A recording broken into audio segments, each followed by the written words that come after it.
আসসালামু আলাইকুম রাহমাতুল্লাহ। ওয়ালাইকুম আসসালাম রাহমাতুল্লাহ। কিরে বন্ধু, এখানে বসে বসে কি খাচ্ছিস?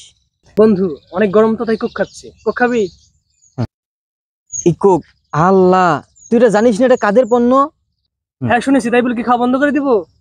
তুই যদি এই কোক খাস তাহলে কি হবে জানিস? না, জানি না তো, কেন?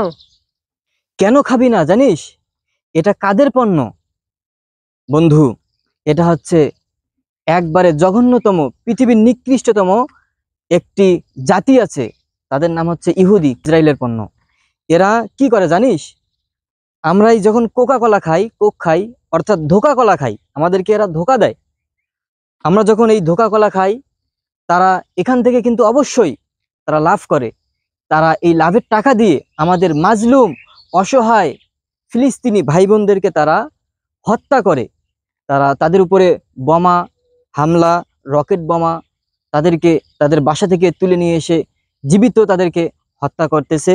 এই আমরা যখন কোকা কোলা খাই, এই কোকা কোলার যে লাভাংশ থাকে, তারা প্রতিনিয়ত এই লাভাংশের টাকা দিয়ে আমাদের মাজলুম ফিলিস্তিনি ভাই বোনদেরকে তারা হত্যা করতেছে। কাজেই আমাদের উচিত বন্ধু, এই কোকা কোলা অর্থাৎ ধোকা কোলা, কোকা কোলার নামে যে ধোকা কোলা আছে, আমাদেরকে ইসরায়েল যে ধোকা দেয়, আমরা এটাকে বয়কট করা আমাদের উচিত, সময়ের দাবি।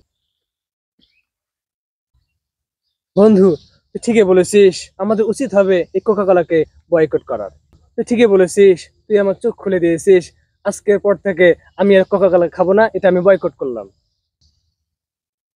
বন্ধু, ইসরায়েলের এই কোকা কোলার নামে ধোকা কোলা, এটা শুধু বর্জন করলেই হবে না, আমাদেরকে পাশাপাশি ইসরায়েলের যত পণ্য আছে সবগুলো, কোমল পানীয় হোক বা ফুড ফাস্ট হোক, সকল ইসরায়েলি পণ্যগুলো আমাদেরকে বয়কট করতে হবে।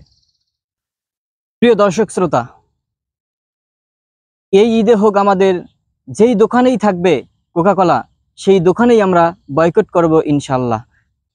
বয়কট হোক এই ঈদে রাখা দোকানের সকল কোমল পানীয়, ইসরায়েলি সকল কোমল পানীয় কোকা কোলা।